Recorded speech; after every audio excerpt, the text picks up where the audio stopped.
Progress. All right. Okay. I'm back.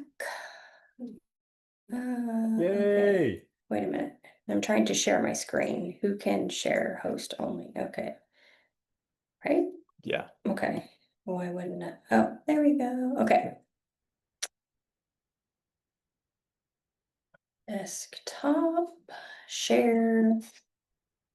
You'd think I'd be better at this by now.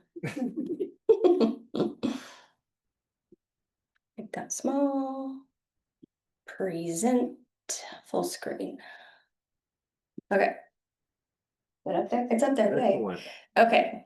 So it has been a full year now since we have had to use the buyer representation broker compensation agreement. So how's it going? 1 year later. Let's review. Okay.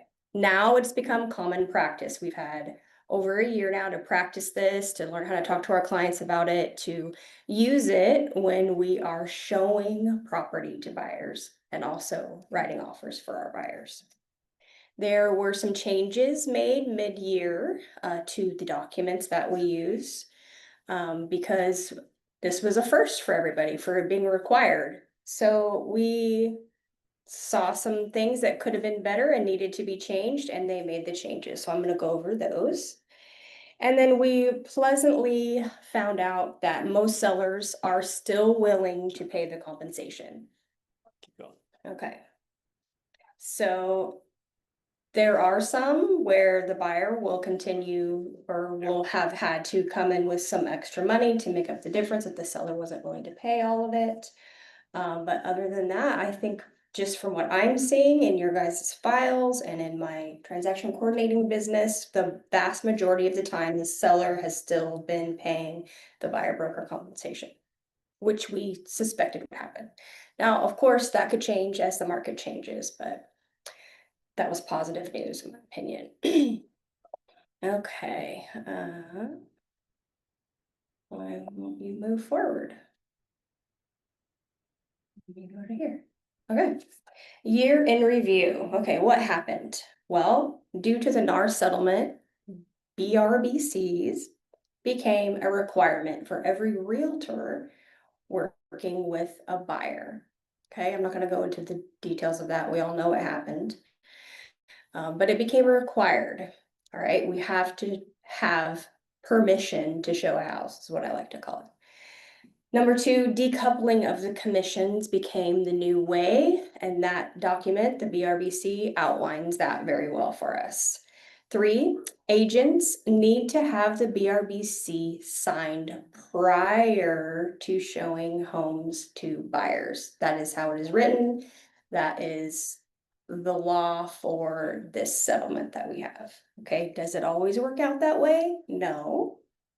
But technically, we are to have the permission to show houses, and that permission is on the buyer representation broker agreement or the smaller version where you can just show a couple houses, the PSRA.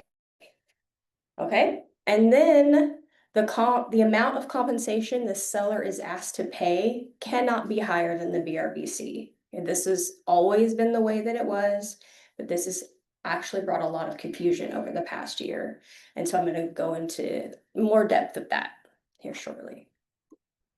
Okay, what has changed? Okay, like I said, there's been a few changes mid-year that made our life a little bit easier. Okay, number 1, the NAR settlement applied only to realtors. But then in January of 2025, the BRBC requirement became California law. And there's a couple of little differences here. If you are a realtor who is part of, in your MLS, is part of NAR, you are required to follow the settlement guidelines. California jumped on board and that now became law. The little bit of difference here is that the California law states that this needs to be signed at the earliest, I forget the word they use, earliest applicable time or whatever. So basically that means when you're sending your offer, you send the BRBC at the same time, which I'm seeing a lot of that happening. However, we, as our company, are realtors. Our MLS is part of the NAR settlement, which means that we need to technically have this signed prior to showing our clients homes. Okay? Number two, changes to the actual document, the RPA in section 3G3 made it easier for us to ask for compensation from the seller. So if you remember in the very beginning, we actually had another document we had to fill out called the SPBB. We had to check the box in the purchase agreement and then fill out that other doc. We had to make sure that it was attached, and thankfully they were like, why are we having another document? Let's just put it directly into the offer. So that was the first change. And then again, they rewrote how that was worded and a couple of other things in that section, which is much easier for us now. And then number three, the listing agent is no longer has a responsibility to police the BRBC. So in the very beginning, we had to give like page 5, I think, of the BRBC that proved that our commission that we have the agreement with our buyer was not less than what we were asking the seller to pay. And that became this issue of now the listing agent and the seller were getting involved, and do I really owe them money? And it was causing a lot of issues and fights and just headaches that didn't need to be there. So through lots of meetings with car legal and real estate lawyers, I don't know who they are, but they had came to the decision that it was not the listing agent or seller's responsibility to police the contract, the BRBC, between the buyer's broker and the buyer. Just like when you're writing an offer, you don't have to make sure that you see the listing agreement that the listing agent had. That is between their broker and the client. And so they put it back in the court of the broker and the compliance to make sure that the BRBC was filled out correctly and that we are legit to get paid what we are asking for from the seller. It put that liability off the listing broker and made our lives a lot easier. And I think one of the main reasons for that was that we were forgetting the reason we're doing this, okay? We are here to close the transaction for our buyer and our seller. We want to facilitate homeownership and the smooth transaction. And when we're fighting over little things, I guess it's not a little thing, it's money, but when we're fighting over the fact that, oh, do we really have to pay? And oh, I caught you, this wasn't dated right, or oh, you asked for more. And then it becomes, well, what happens? Okay, well then the deal falls apart 95% of the time because the seller doesn't want to pay the buyer broker, and then guess what? The buyer doesn't have the money, all because the agent didn't fill the form out correctly. Okay, so we went back to, why are we in real estate? Homeownership, helping our clients buy and sell and live their dreams. Okay, so we took out that policing section, which I absolutely agree with. I think that was a great move. Any comments or questions about that? You're the best GC. Thanks, Lily. Okay, moving on. Now, I've been reviewing files for a year now on this document. I also have my own transaction coordinating business, so I help my agents that are working with buyers fill this out. And a lot of common mistakes keep happening. And it's because this is a new form, and maybe you've learned about it, but maybe you don't work with buyers that often. And so now you're faced with it, and what do? And it is a weird conversation to completely switch how we did real estate, and now we have to have this legal document with a buyer, and maybe you don't ever know that buyer, and now you're showing up at this house and have to have them fill this out, and that's a hard conversation. You don't have a relationship yet, so we need to just continue to work through how it works so that you are safe. Because if you are caught showing a house to a buyer without permission with this document, you can actually get fined from your MLS like up to $20,000 and potentially lose your license. So it isn't just, oh, well, I'll do it later or whatever. Now, have I heard of the DRE having secret shoppers? I mean, they say they do, but I have not heard of a situation that's actually happened and someone's gotten in trouble by someone pretending to be a buyer. Hopefully that doesn't happen. It could. Okay, so number one are the dates. Now, remember, you're supposed to have this filled out prior to showing a house. Okay, that means that the date prepared needs to be the date that you've prepared the document and pretty much showed the house. Okay, if you are writing an offer on August 13th and your BRBC says August 14th, did you show that? Did you have this filled out prior to writing your offer? No. So really, really, really pay attention to the dates. Okay, the date prepared. And then A1 is the date of the representation period, beginning. Okay, again, the date prepared and the beginning date don't have to match. Maybe you were filling it out the night before you showed it, so they don't necessarily have to match, but they need to make sense, right? So it's the date prepared would be the same date as the beginning date or a little bit before. It's not going to be after.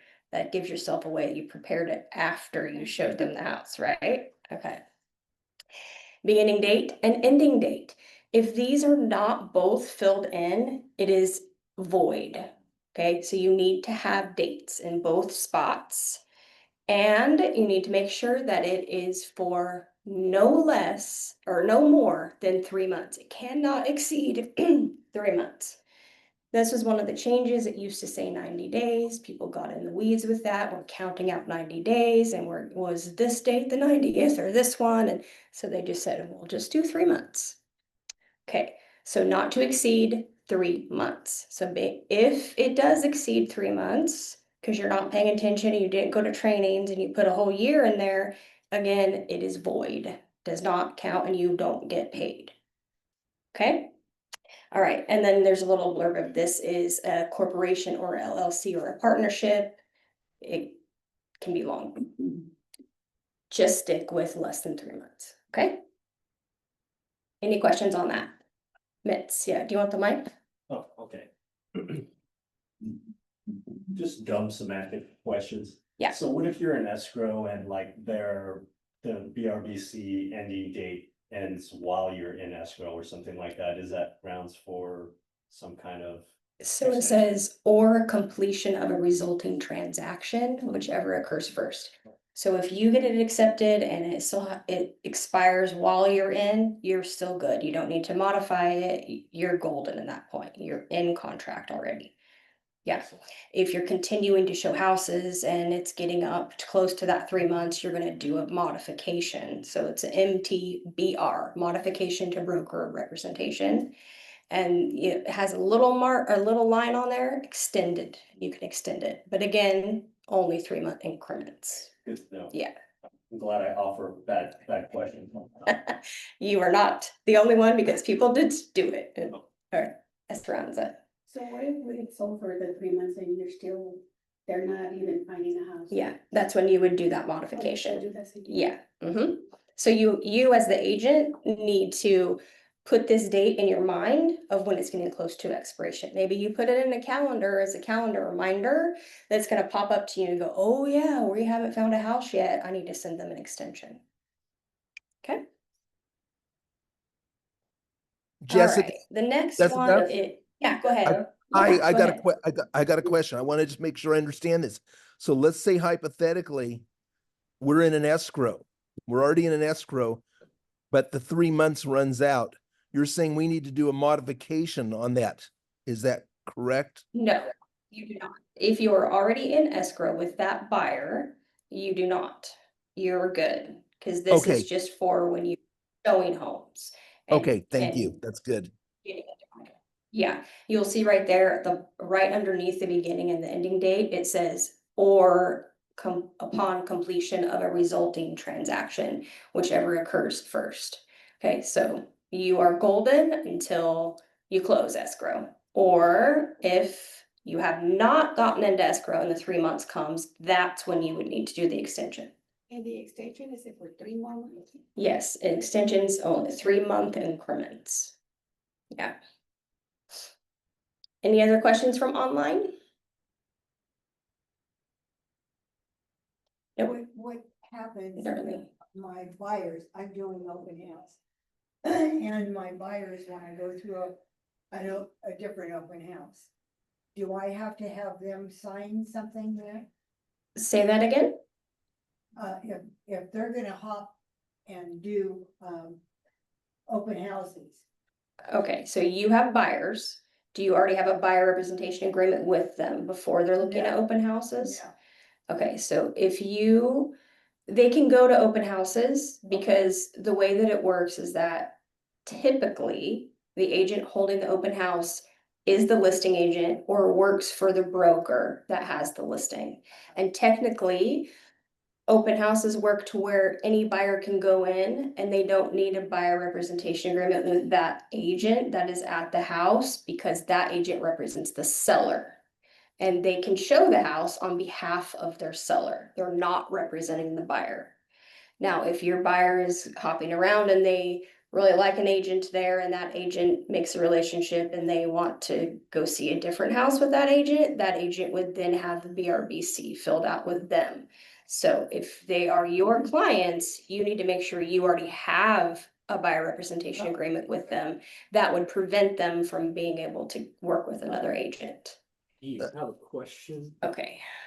That's a good question. I don't know how to find. Yeah, Chat. I'll pop it up for you and I'll Okay. leave it to you. Okay.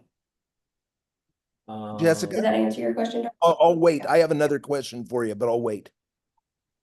Okay, I have a question as well, Jessica. all right. Oh, hold on, let's take care of the chat first, real quick, guys. So you do a modification instead of fill another BRBC with your buyer, correct? Yes, Okay. the only time you would fill out a new one is if you miss the expiration date and it's completely expired, then you'd have to do another one. So that's why you need to do it on the date it expires or before. Yeah, I think Bradley was next. Yeah. Okay, go ahead. So I'm a little concerned about the word first. In other words, when we look at that phrase in A1 where it says or upon completion of resulting transaction, whichever occurs first, I would think you'd want to say whichever occurs last. In other words, if that transaction is still in escrow as of the date that you put on this thing, then the first thing that's occurred is that date's expired, that date that you put in there. I think they should have put, if this was their intention, that once we have a deal in escrow that we're good, then they should have put whichever occurs last. Yeah, I can see how that's definitely confusing. I'm only getting this information because I'm part of the car trainer forum and we have our own set classes on how to teach these, and car legal said the intent of this is that if you are in a transaction and it expires before it closes, you're still good. So And well, that's not That's why I'm what telling it's saying. That's not what that's saying right now. You may want to take that back to them and say, it's not just confusion. I don't think that's the intended meaning, if that's what they want us to do. okay. Well, there is an email, I can email it to everybody, where you can email CAR directly with areas like this that you want to be fixed. I don't know that they'll listen to us, but there is that option. Just tell them to take back the BRBC altogether. Yeah. Amen. All right, who's next? Who's next? I had a question, Jessica. Sure, go ahead. What's the time frame on working with an LLC as far as expiration? Because I'm currently working with an LLC. That is a good question. From the top of my head, I want to say it's 2 years, but I can't remember where I'm getting that information from. I think that actually might be on a listing agreement. I don't know. I need to try to figure that Stumped you. out. I know. Never happened.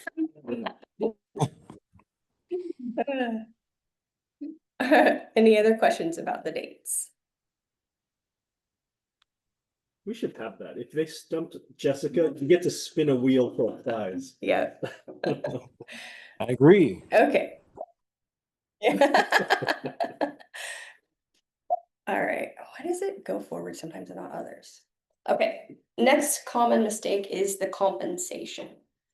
Okay, this is a little snippet of the BRBC, and you're gonna be filling out your compensation in section 2E1, amount of compensation. You are going to write the percentage that you're agreeing to with your buyer. It says, if any, and you put a dollar amount if you're charging, let's say, a transaction fee or some other additional thing. The vast majority of time, it's the percentage. If you are just doing a flat fee, maybe you're using this form because you are showing a vacant lot and the commission is going to be less, or a different flat fee like sometimes they like to do. You could write that, check that box, write that money in there, that amount. Okay, why do I show this? This is the most common mistake I see on BRBCs because, like I said, it is really awkward to fill this form out with a buyer that maybe you don't know very well. And so sometimes agents will put 0 in this. Okay, well, why can't we put 0? Because that means you're going to earn 0 commission. Okay, and you might do it with the intent of, I'm not gonna charge my buyer any commission, I'm gonna ask the seller to pay for it.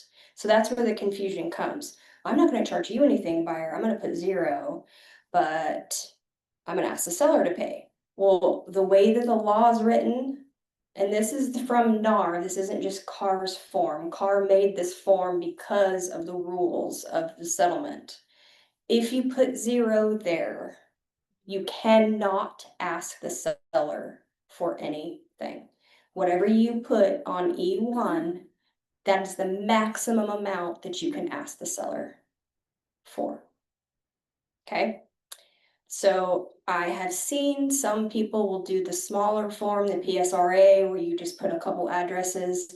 Sometimes they'll put 0 just so they can win the approval of the buyer. And then when they go later on, they'll do a modification and modify the amount of compensation. And that is tricky because a lot of agents, and risky, because there is no guarantee that that buyer is going to agree to that modification.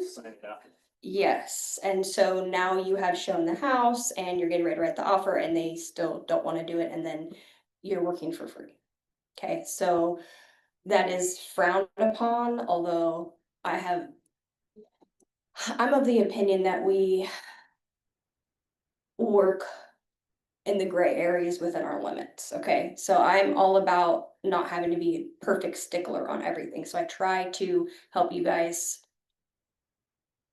Sell real estate. sell real estate. Again, that's why we're here. Okay, so again, if it comes across my desk and it says 0 and then you have a modification, I'm gonna let it pass. However, the dates have to be correct, because if you're dating something after you have a executed agreement with a seller, you are not getting paid.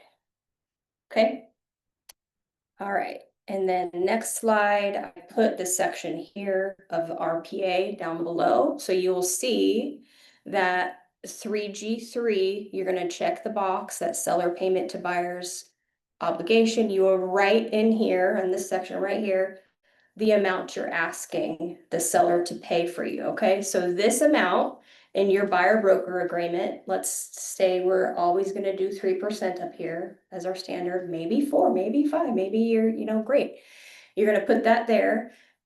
This is your buyer broker agreement. When you go to write your offer, you're gonna put the agreement here. And depending on the situation with the home, maybe you're gonna ask for exactly what you have here. Or maybe you're gonna ask less because you're up against multiple offers and you want your client to get this home, because again, we're here to sell real estate. And you can work out whether your buyer is gonna pay you the difference or whether you're willing to take that less amount. Okay, but here's the kicker. If you have 2% here or 1% on your BRBC, you cannot ask for 3 on your RPA. Okay, so I see this multiple times in reviewing files. It cannot be more on the purchase agreement. It has to be the same or less. Jessica, Okay? And then if you, yes, sorry. Okay, ahead. so I don't know if you're gonna be scrolling that page of the BRBC down a little bit more, but so far, we haven't seen any provision for the buyer to state that they're not able to pay you anything. Has that been taken out? No, that is there still. I only did a little snapshot of the Okay. area of the most common mistakes that I'm seeing, but we can definitely talk about that section. Okay, thanks. Really quick before Bradley Yeah. gets going on that topic. John DeCampos is really trying to get something out of you today, so he's got a Okay. question in the chat. Okay, great. Is the MTBR, which I assume is the modification of Modification, terms for the broker, whatever? Yeah. Is that in zip forms? It is. Yeah. Okay. Wherever Sorry, you're, Doc. wherever It's you're something. pulling your card forms from, it's in there. And cause now there's multiple modifications. There's used to be just modification, and that was modification of a listing agreement. And that now is called the MT-LA, which is listing agreement. And then there's MT-BR, which is the modification to the broker representation. Okay, so before I jump over to where the buyer can't pay, I'll get out of this screen and go over to the actual document itself. But does anybody else have any questions about compensation and how to write that in? Well, do the new construction companies ask for BRBC? They do. Okay. Yes, he asked if new construction asks for BRBC. And a lot of times they will make you do a modification so it matches what they're offering. So if you have 3% on your BRBC and they're only a company that's offering $2,000 flat fee, you have to do a modification and give them both. Okay? Yeah. Yeah. I mean, unless your buyer's gonna pay the difference, and then that's it. That's not something I see often. In fact, I could say maybe 4 times out of this year with the people that I work with has the buyer actually contributed more than the seller is. Agreed. Yeah. Okay, so I'm going to jump over to the BRBC. And the section Bradley was talking about is right here in section G2, buyer does not have sufficient funds to pay broker. Okay, so if your buyer is adamant, like, I can't be on the hook for this, there's no guarantee that the seller's going to pay me, I just don't have the money, I can't do it. Then you can make them feel better by clicking this box right here. And then it states buyer or broker's obligation to represent buyer in a transaction is contingent upon a seller's agreement to pay the amount of compensation. Okay, so what does that mean? Well, that means you're gonna go ahead and, oh, Sandra, Yeah, what do Yeah. you do to the top part then? what do you mean? If you click that box, Mhm. then what would be up at the top where you? That stays at the 3% or whatever you have done. You never put it to 0. Okay. Okay, so this is just saying, I, as the buyer agent, I'm a buyer broker, am charging 3%. Or we have agreed, my buyer and I, because I have to, say legal terms, we've negotiated that the buyer is, thinks that my services are worth this 3%. However, I'm gonna ask the seller to pay my 3%. And by checking this box that they don't have that 3% to pay me, if I write an offer and the seller refuses to pay something that I'm willing to pay, to agree to, could be whatever you agree to. They don't have to pay you the 3, they could pay you 2.5, they could pay you 1. As long as you are agreeing to that, you can go ahead and represent them. And your buyer's not gonna bring you any more money to make up the difference because they've checked this box. And if the seller, they found their dream home, the seller will not pay you something that you're willing to take, you now do not represent your buyer anymore, and they have to decide if they're gonna go work for this listing agent unrepresented. That's what that is there Have for. you seen that happen? Have you Well, seen that happen in contracts?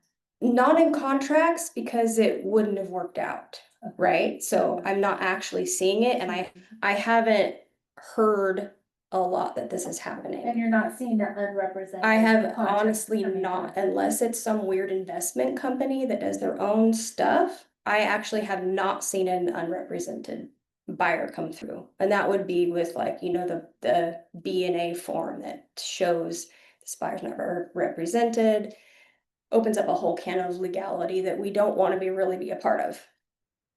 So yes, if your buyer is adamant they cannot pay you, you're going to check that box. And then if that situation does happen where the seller refuses to pay you, then you don't work with them anymore. That's what that means. Okay. Yeah. Did that answer your question, Brad? Yes, now I will tell you, I've had at least one situation where we had a BRBC signed.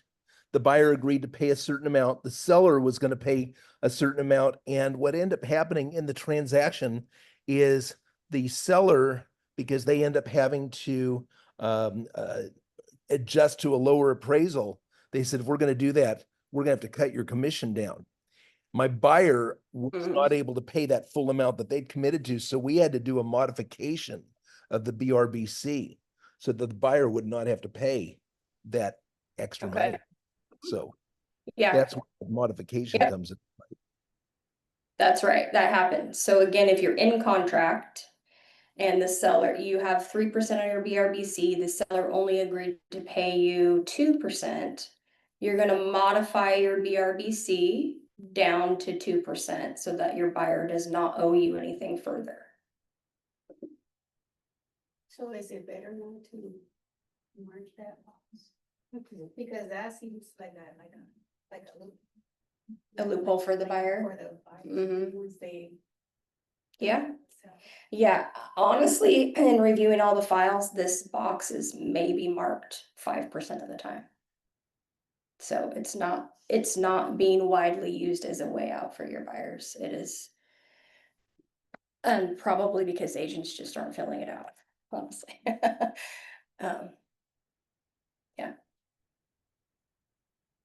Did that answer your question? The actual document has their actual financial breakdown on it, right? Isn't there like a document that goes along with the checkbox? There is, it's the one above it, the Okay, BFPI, which you don't have to go through that. no, I honestly don't recommend it because I don't care. I don't need to see the buyer's breakdown of their funds. That's between them and the lender. So. I mean, I guess you could get I would, snarky about it and be like, well, you do have money. And how do we know they filled it out, honestly? So. All right, any other questions about the BRBC? Because that is pretty much the two common mistakes were the dates and also the dates when the signature is signed. You need to make sure all that lines up as well. You can't have the signature signing be a month later because obviously you didn't send it.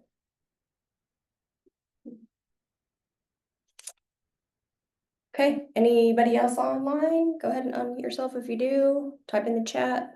I love your slides. Oh, thanks. Great. Hey, Good old Canva has them all prepped for me. Yeah, go ahead. I am going to ask you a question, Jessica. I was really interested in sitting in on this morning because this didn't involve me, but it came to my attention that there was an outside agent, bullying a friend of mine who's not also with our company, and he was saying, "Oh, the new BRBC that came out in June gives me more power."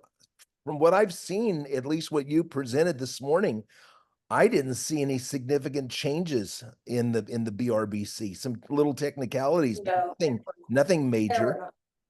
Yeah. Yeah. Most of the changes to the purchase agreement, and where you write in your compensation you're asking for, but there were not huge changes to the BREC, so I don't know what they were talking about. I think he was Did they have? intimidating. Oh, okay. It was a Yeah. situation where an agent who claimed he already had the buyer, and the buyer has apparently made it very clear they don't want to work with that agent. They want to work with my friend. And this agent is trying to intimidate my friend into thinking that he's got a claim on this buyer. But I think it's blowing smoke.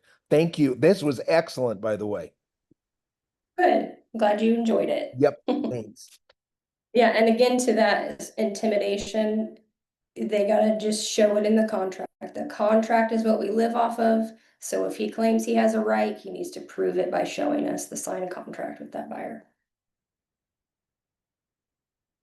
Okay, What would happen if he did have the sign contract?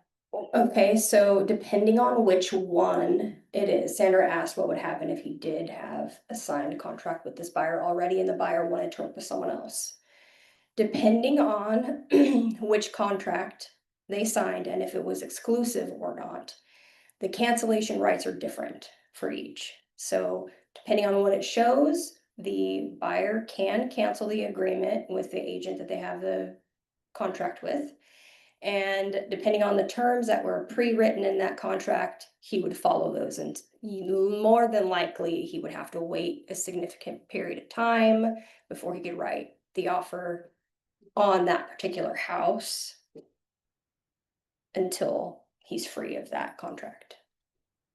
But I can't really speak to that without seeing which form was signed, was it exclusive or not? And did the agent put in a continuation period? How long was that continuation period? And whatnot. If they love the house and they need to move forward, then they're gonna have to work with the original person. Are you saying most agents are marking exclusive? Yes, on the BRBC, the PSRA form, which gives you a couple of addresses, yeah, the 3 showings. There is no way to make that exclusive. You're just the agent for those houses that you write onto that document. You can do a modification to that document and add more addresses. But I think what is best for everyone is if you're showing more than a couple houses, you need to put it onto the BRBC. And that one does have the exclusive box, and as working with buyers, we want it to be exclusive. If it's not exclusive, that's a whole different cancellation period. I wish they would add something to the end of that contract and say, hey, after seeing these 3 properties, I would like to have an exclusive, check the box, save a tree, kind of Yeah, thing. save 100 trees, Yeah. because the BRBC packet's big. Yeah, but anyway. But do you Yeah. think most agents are using that form, or do you think no, not really? Because I don't see that form being. Yeah, used. most agents are using the BRBC form, which is good. It's more thorough. I see the PSRA come through when it's like a lead service that you haven't met the person yet and you're just meeting them at the house for the first time. Maybe if you're doing an open house and Yeah. you want to see a couple other properties. Right. or something. Yeah. I would still take that BRBC. Yeah, To avoid all of that. That's what I did, actually. It just Tell happened us. to me. yeah. So it Tell just us, happened tell to me and I just decided to take the BC. BRBC. Yeah, the BRBC. It works better for me. than Yeah. Going through the, The showing 3 houses. houses. and Yeah, A yeah, lot of work. it does. But Saturday, then, I was shown to but it, then and I that did means that you've been really good at connecting with your client and they're trusting you. So good for Pretty you. straightforward. Yeah, And, that's good. everything I know is in it. Yeah, I'm not gonna even go through the process of showing properties. This is a great. Why can't they make the acronyms spell something useful? I mean, like, BRBC, whatever. I know. Like, cat, dog, whatever. Right. It would be nice, be easier to remember. Jessica, they are. They make sense to my brain. I know. I keep forgetting. I'm like, wait, you don't know what that means. Yeah, they make sense to her. I actually know the acronym more than I know the actual name of the document. I have to like pause I know, and at fill it all. out. Yeah. It's Yeah. funny. It's like a different language. You're a great It's fine. TC. I actually closed my first transaction with Jessica and it was nice. Yeah. He's you know, amazing. I'm trying to email stuff back to the other TC and she's already got it done. I'm like, oh, sorry. Yeah, well, So- you've never had one, so it's hard for you to figure out what's my role, what's your role. Yeah. And then I was out for surgery, so that added to the That's okay, publication. when you guys We were got it done. exchanging your emails and asking for the square root of B299, I'm like, okay, you guys take care of it, so thank you. That's why you use a TC, so you can just go sell real estate. There you go. Mhm. Yes, Go drink it is coffee. The best Yeah. thing. Okay, guys, well, that's all for me then. I'm gonna end this if there's nothing else. That's a good. Thanks, one. Of course. I figure out how to end it. Where did it go? Let's go to, I lost it. yeah, stop the share. Oops. Oh, did it go back up? I'm sorry, let me put my glasses. So just as on my buyer, I need to get that filled out, right? Do you have a current buyer you're working Yeah. with? Yeah. All right, let me close this out so we're not recorded as our conversation. Okay. And, End. There's the there end. we go.